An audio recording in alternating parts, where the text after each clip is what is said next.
The battle isn't yours. It was already won at Calvary. You keep fighting like the outcome is still undecided. You pray like God might not answer. You worship like victory is on delay. But let me shatter your fear with truth. The battle isn't yours. It was already won at Calvary. That hill wasn't just a place of pain. It was a battlefield. And the moment Jesus cried, "It is finished," hell heard its own death sentence. Sin was crushed. Death was defeated. Satan was stripped. Chains shattered. The war ended. So why are you still fighting like you're losing? Do you think your strength will bring deliverance? Do you think your works will win the war? You show up to church, you fast, you quote scriptures, yet deep inside, you're still afraid the enemy might win. Here's the reality. He already lost. You weren't called to defeat Satan. Jesus already did that. You were called to stand in the victory of the one who did. The cross is not a symbol of struggle. It's a flag of triumph. Let's confront the skeptics. You claim Jesus was just a martyr. Then why did the temple veil rip in two when he died? Why did dead men rise from their graves? Why did the earth shake like it knew its master had spoken the final word? No martyr does that.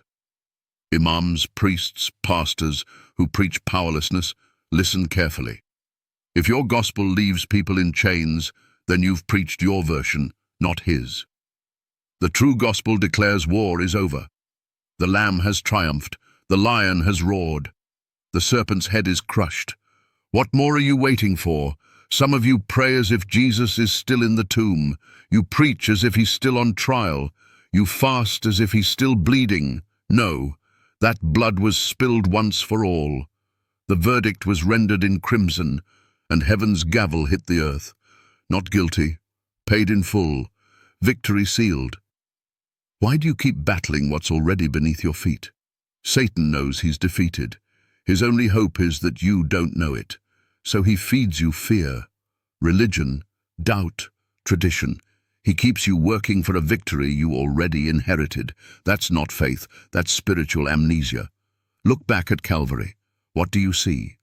Not a weak man dying. You see God in flesh disarming every principality.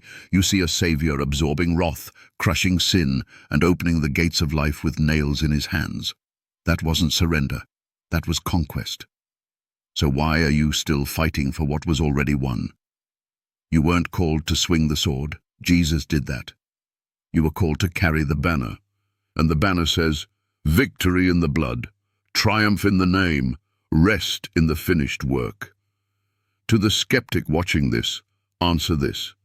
If Jesus didn't win, then why does the cross still break people free 2,000 years later? Why does every demon still flee at his name?